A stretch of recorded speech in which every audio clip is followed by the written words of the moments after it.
Hey everybody, welcome to Leon's Chainsaw Parts and Repair. We're looking at the second saw that Chantz sent to me. And this one, this is a Homelite XP-1000. I don't know where this is going to lead. This is kind of one of those that we're gonna find out together where we're going with this. The tag has helicoil, spark plug helicoil needed, and that is, those threads are rough, but I won't swear that they couldn't be cleaned up. That's not the biggest issue facing this. I'm going to take one thing at a time. This is not turning over. That's tight. So that's a problem. And what I want to do is figure that out first, because pistons and cylinders for these things aren't floating around on trees. I already can see some other damage to the saw. Air filter cover has a big crack, and the drive case has a pretty healthy crack here. I'm assuming this was dropped on its side at one point, and that's why there's a crack running all the way down. But God, I'm gonna assume this saw has been sitting for quite some time in just the condition that we see it right here. At least that would be my very strong guess. The reason I want the drive case cover off is after we get the muffler off to take a peek behind it, we may try turning it over from the clutch nut here. But that all depends on what we find looking through the muffler port here. If this is a case where it kind of froze just from sitting, or that is one of those overrunning bearing starters, so that bearing could have seized up too.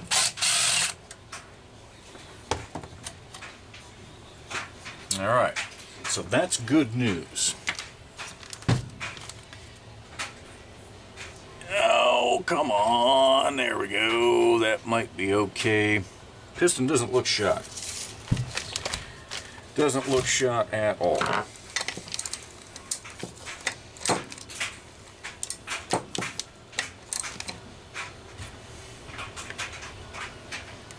But something is tight here, because I was tightening that nut up further, and I'm not a big fan of breaking something not knowing what's happened here.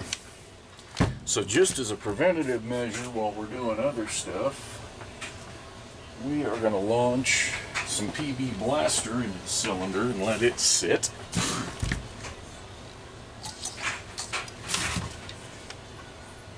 That'll make for a nice smoky startup, assuming we get to that point.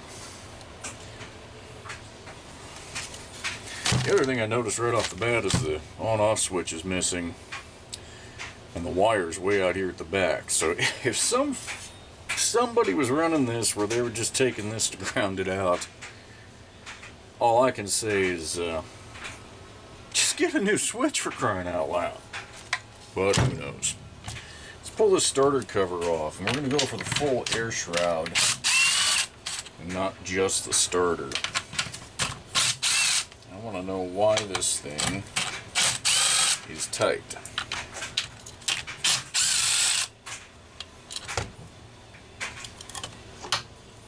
Alright, now that is an overrunning bearing starter.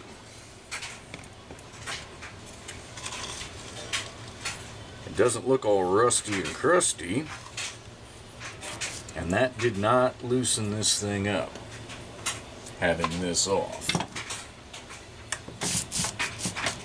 Wow.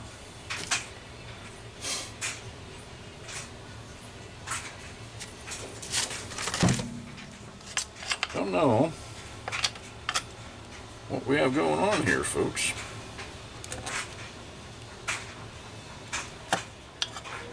One thing we can do, and we will do, So we'll get the carburetor off here, and we'll actually take the entire reed assembly off, and we'll look down into the engine and see if there's any fugliness down in there. So better get that old crusty fuel hose busted loose first. Oh, and that is crusty. Bare minimum, we will be doing that. Assuming we can get this thing freed up.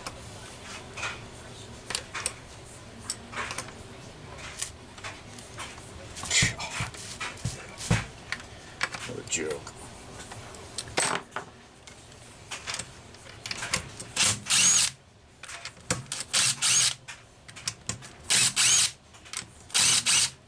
Okay.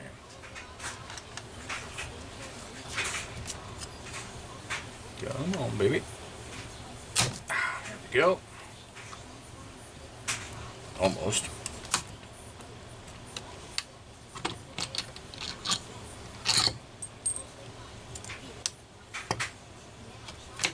There we go. Ooh. Oh, okay. Shit.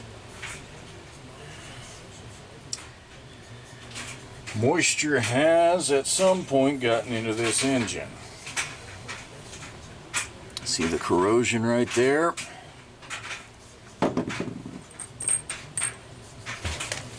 And if this is focusing, which I won't, yeah, there's rust right there.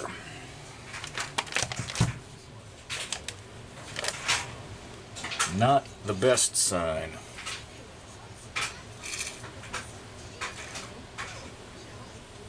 How bad is it? I don't know.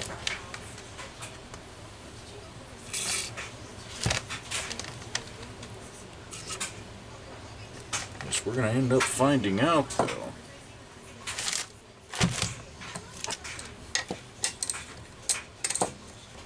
See, I don't want to strip anything out.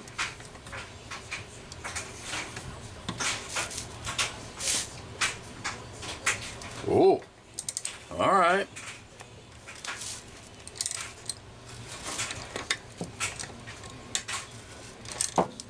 All right.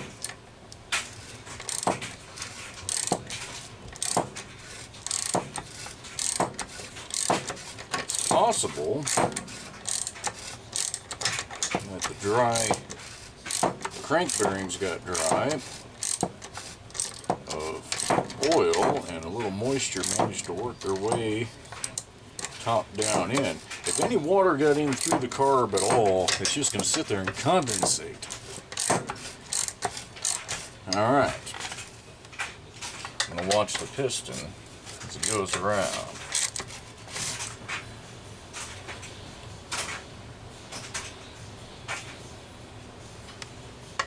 Yeah.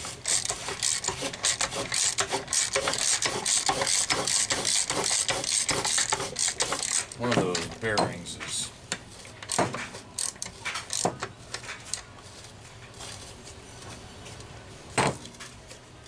I'm gonna say the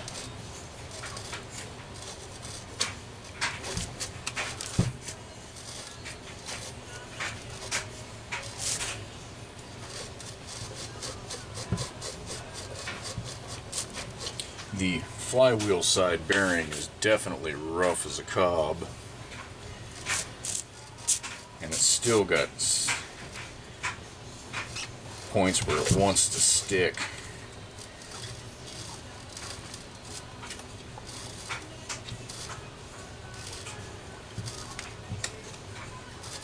Yeah, this is gonna have to be completely disassembled. Before I do that though, I do want to see what our spark situation is.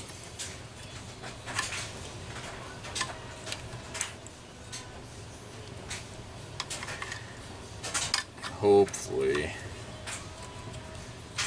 I can do this without too much drama. Just want to roll it over and see if there is spark and verify ignition components are good. The coils for these things had been produced by the aftermarket. Well, those have been off for about a year.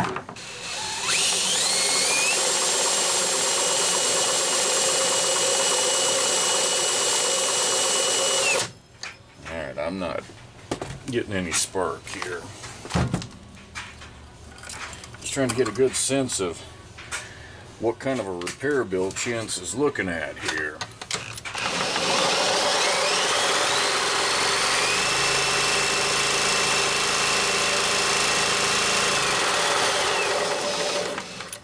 Boy, that bearing is rough. I couldn't in good conscience run that. Yeah, bare minimum, that one's going to get replaced. Alright, so we know we've got some ignition issues on top of everything else, which this saw may turn into a basket case.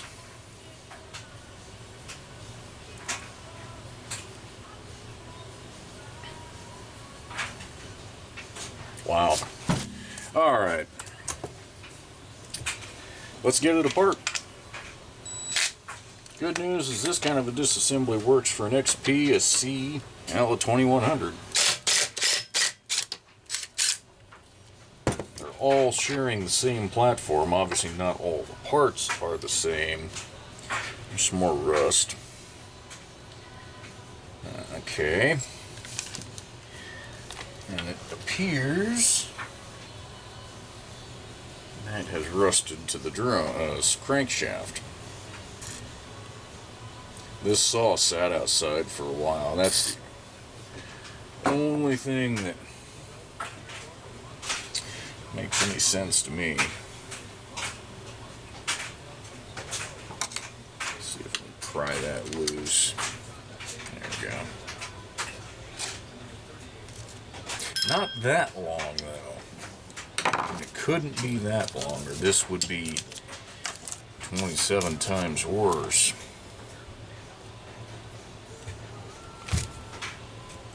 Okay. I will try something. Probably won't work. I'm going to try it anyway. I'm going to try holding the flywheel by hand.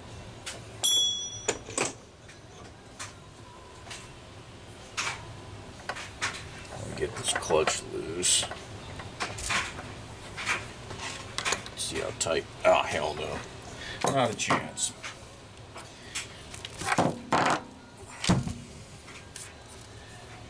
Alright, need to get that out.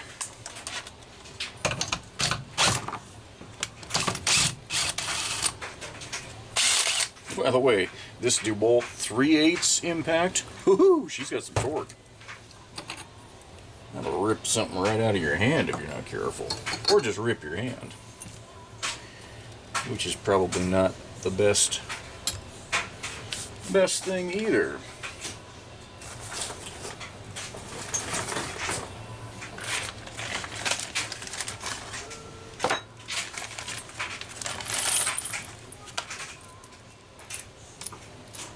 This 1/4 inch. They are very good.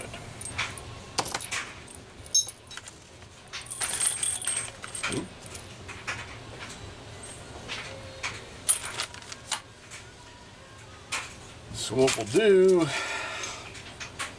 is we'll put this on and hold this to break the clutch loose before we try and take the flywheel off.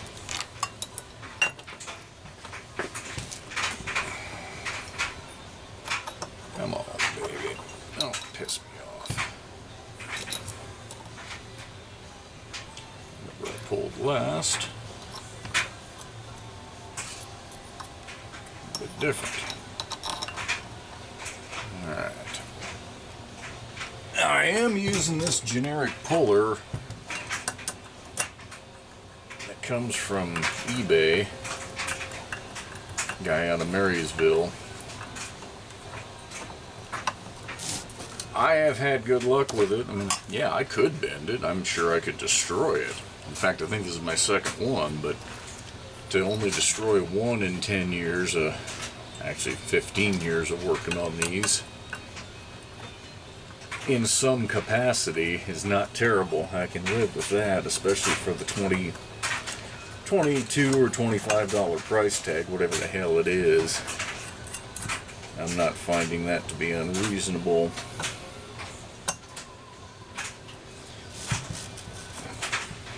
I have gotten feedback that some of his clutch tools are pretty soft and that they tear out pretty quick, so whether that means that you just can't use an impact tool on them or whether that's soft, I don't know.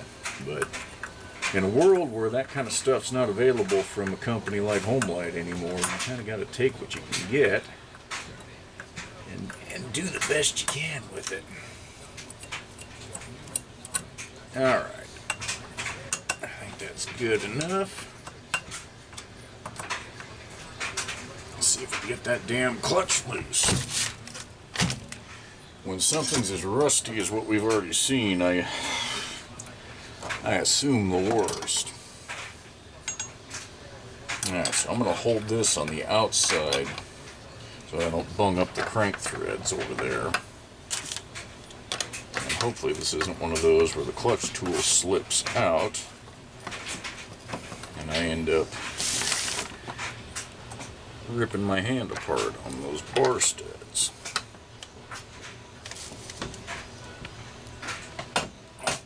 Ooh.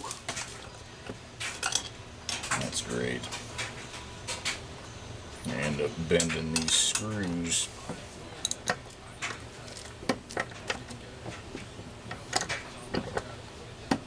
Ah, boy.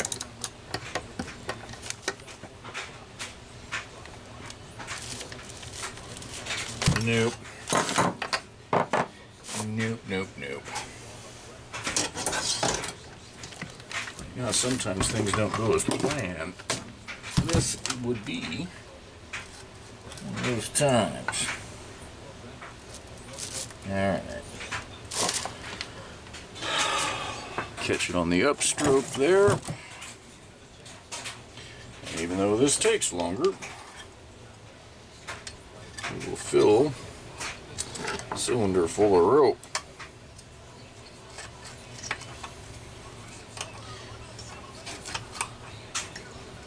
But no matter how tight a clutch is, the odds that you're going to have to twist so hard that the rope compresses enough that you blow a hole in the top of the piston is somewhere between 0 and none, because your clutch tool would break before that happened. And I'd really prefer that not happen either. You know, having to take this thing all the way apart is actually a blessing in disguise, because threading a insert into this cylinder, if it needs that, can be done on the saw. And you set the piston at about just below the bottom of the muffler port, and put grease on your tools, and then blow everything out when you're done. It'll work. That's the way they did it. But this way, I'm going to end up having the cylinder off the saw, and I will know without a doubt that there's no crap left in it.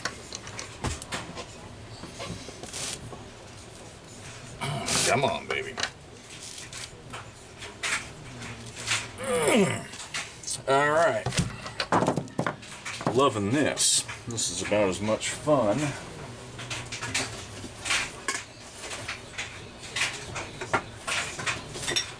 as farting in a spacesuit.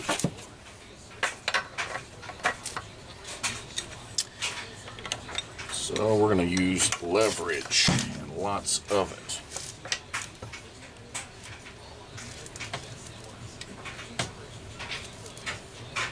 Wow, that's not good, folks.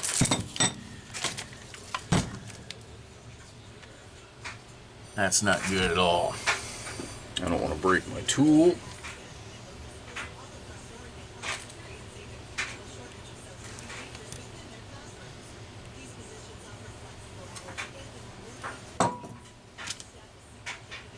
And these pins will break. God knows I've broken enough of them.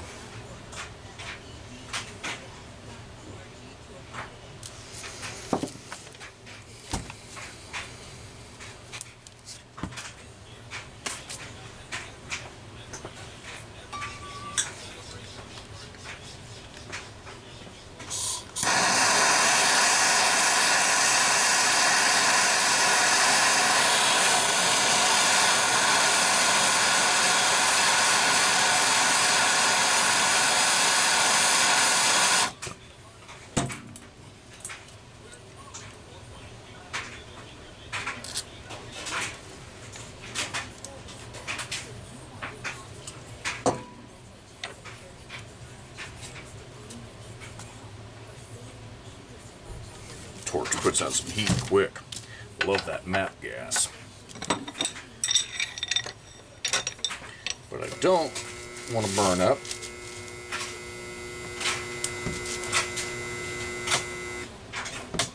God dang.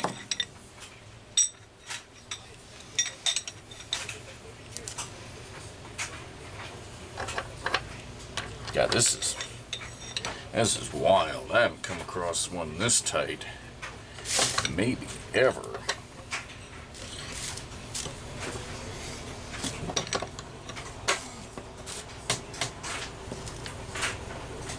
Oh! Well, I hope that was the clutch breaking loose, not something else. Or did the tool just slip out? The tool just slipped out. Ah!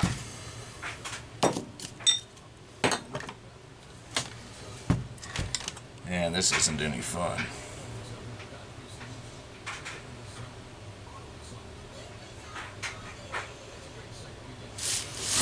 Well, I'm not a patient person, but this may have to get soaked for quite some time to get that clutch off.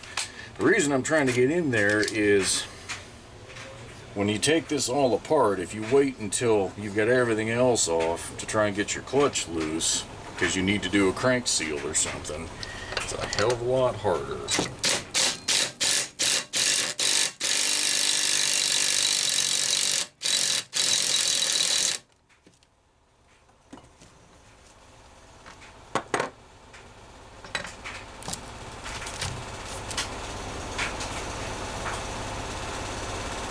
That got it.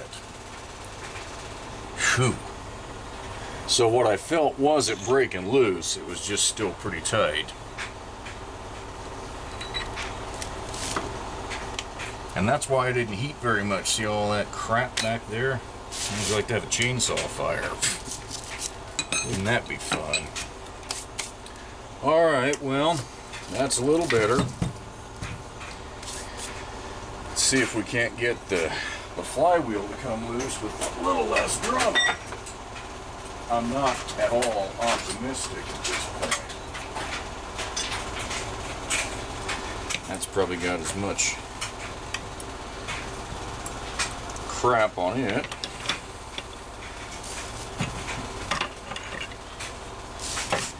Although, you must be kidding.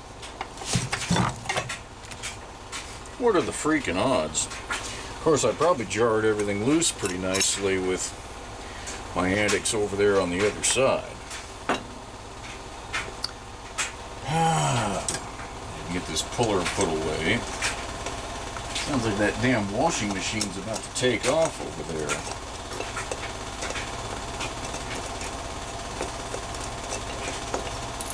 Front loader doesn't jump around as much as... Oh, look at that. God. Show you guys in a second. Trying to get that clutch loose. That screw did not survive well. So I guess maybe I should have just gone to the rope plan from the beginning there. But no joke, that's the tightest clutch I've had maybe ever.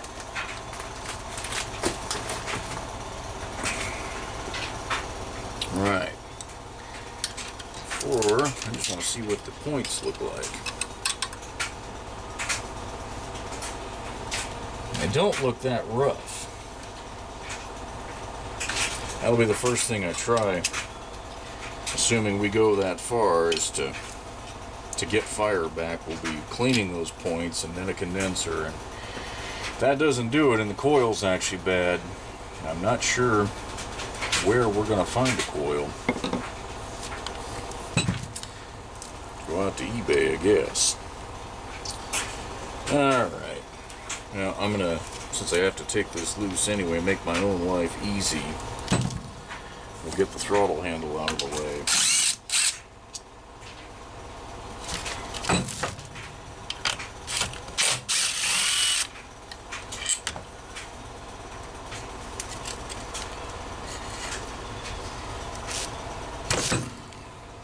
That all cleaned up.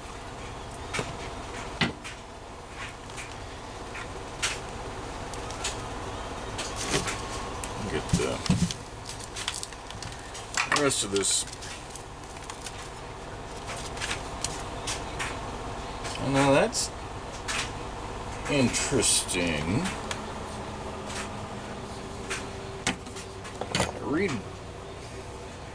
This reed block isn't factory, it's homemade, or a spacer block, and there's no gaskets on it.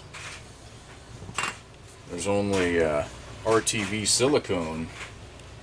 Should be a phenolic spacer and gasket on either side, and there wasn't.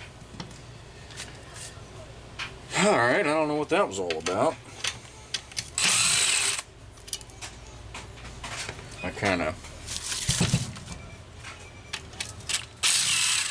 I mean, obviously it worked for somebody at some point. I suppose they couldn't get parts,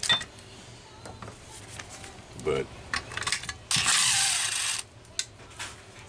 I'm not sure how I feel about that.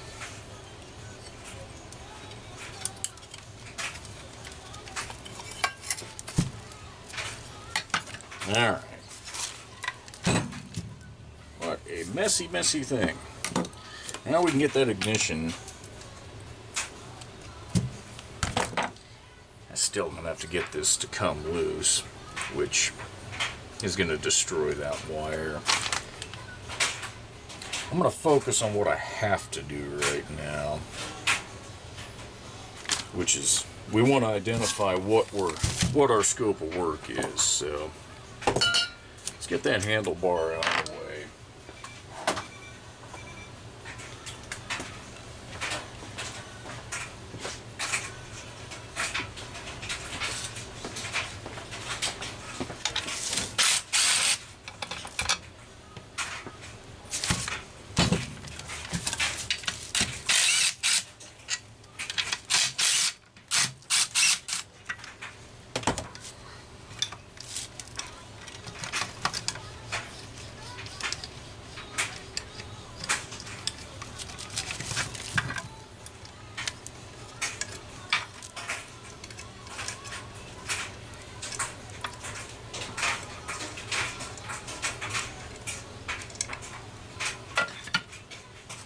Okay.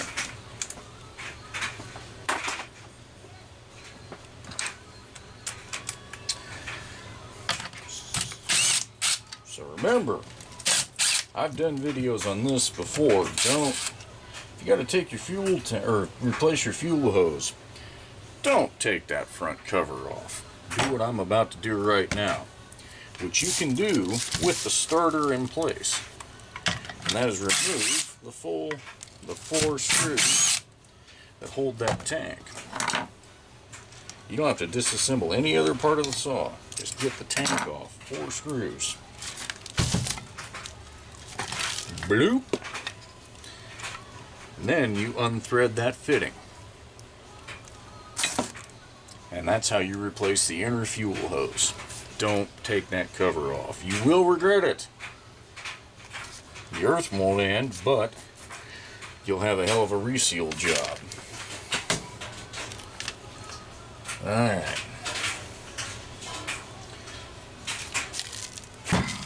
Man, what a mess. Those are bigger. I think those are 3/8.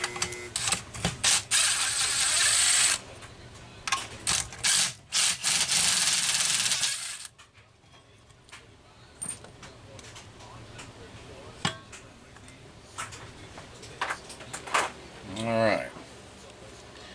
So I want to get to that piston and cylinder. I want to inspect that. This whole thing's going to end up getting a serious bath before I can ever think about putting it back together.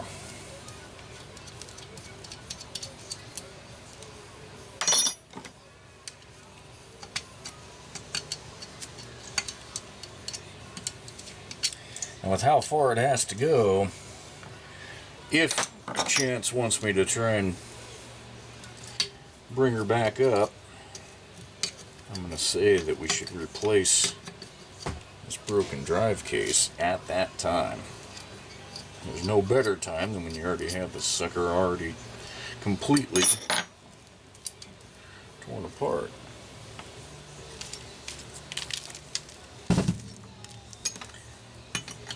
Even though you got to do most of these by hand, the access here to get your wrench in is so much better than on a Super Easy or Super XL or anything like that.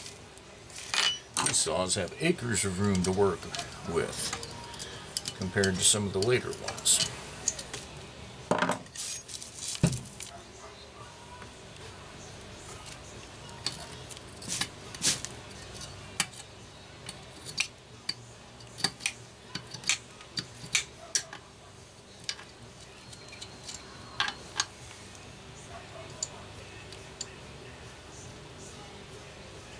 Come on, you. Okay. Moment of truth. Let's find out what our piston and cylinder are going to look like. Cylinder gasket tore. Ask me if I'm surprised.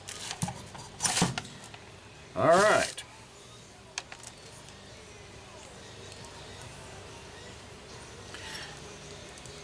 So, see how that rope wadded up down in there? That is why that trick works so well. Alright. We're finally starting to get some good news. I see no rust down in that bore. And I actually still see some hone marks, which surprises me. I'm wondering if this has been rebuilt previously. But the rings are seized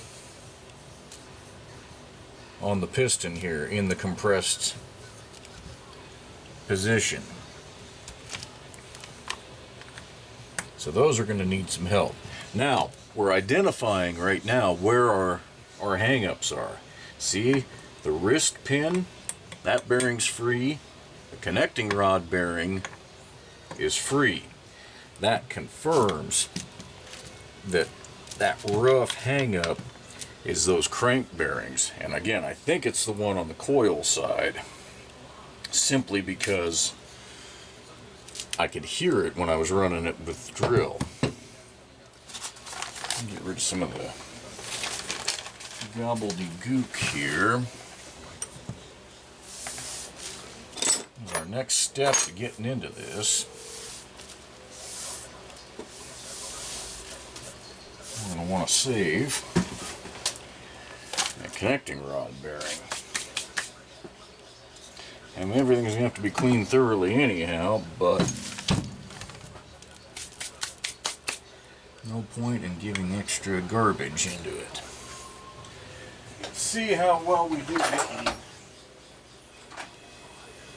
those loose. I've got some concerns about that too.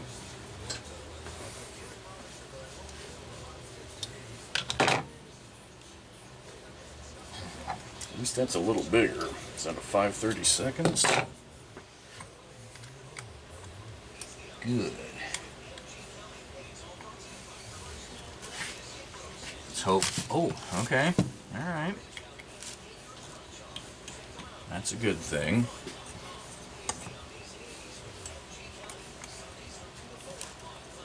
I didn't expect that to come loose quite that easily. The next thing I'm going to be curious about when we get this connecting rod loose is whether there's any rust marks on the crank journal. That's not the end of the road if there is. I mean, you don't want it, but at the same time, it's not the end of the road, depending on how bad they are or aren't. I'm going to actually guess they aren't bad, if there's anything at all.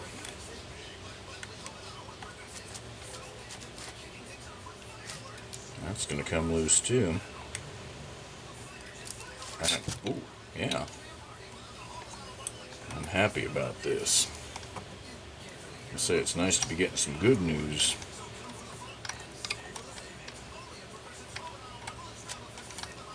Okay.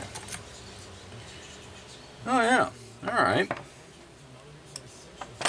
You can tell just looking here, there's that one mark there, and I don't know what that is, what that dark is, but it's not burned. Alright, I'm going to try and catch some needles here.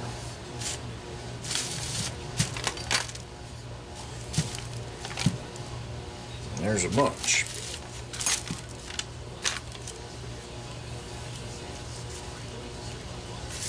Obviously, this all has to be cleaned up if they're to be reused, and there is no... It doesn't look like the rod ever seized to the crank journal there. So there's no reason we can't reuse them. There's still some more in there.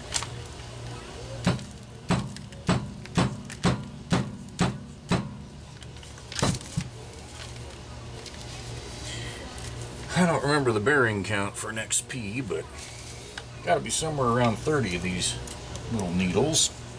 Somewhere in that neighborhood.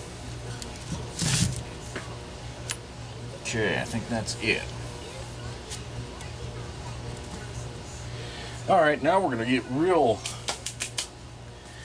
certain as to where our problems are. Let's pull this side. This is one of the Homelite designs, early designs, where the bearing, or the crankshaft is captured on the flywheel side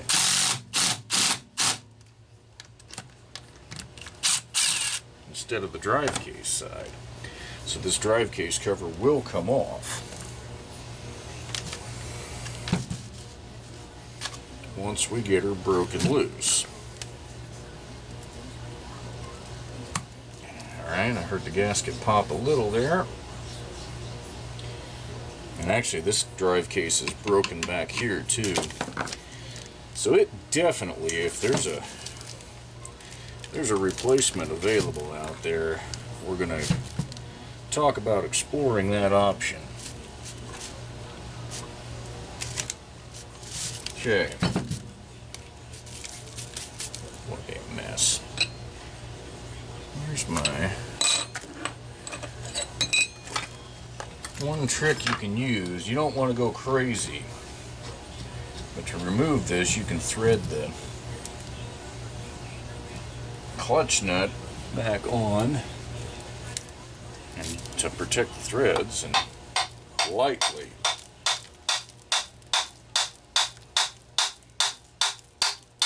and there she is.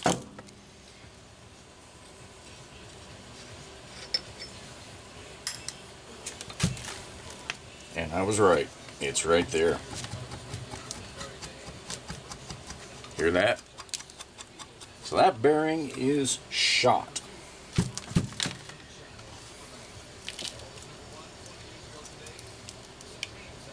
Here's more evidence of that moisture. See the corrosion right here? Ironically, that bearing feels smooth and it's not noisy. So, however, if we're replacing this drive case, the odds of driving that bearing out and reusing it aren't all that terribly great. So, we'll see. We will see. But that has definitely identified exactly where the problem is. So, I think I'm going to end the video here and let Chantz take a look at this, and he can tell me if we're going to try and put this thing back together. I don't see anything really limiting it, but I'm going to just throw numbers off the top of my head. 30 to 50 bucks for a drive case cover. If that coil's bad, again, since there's no aftermarket source at the moment, it'll be finding something used on eBay. 35, 40 bucks, I'm gonna guess. Various gaskets and all of that. This could easily run up into the, $150, $200 range just in parts. Just ballparking stuff. So, anyway, we'll see where this goes.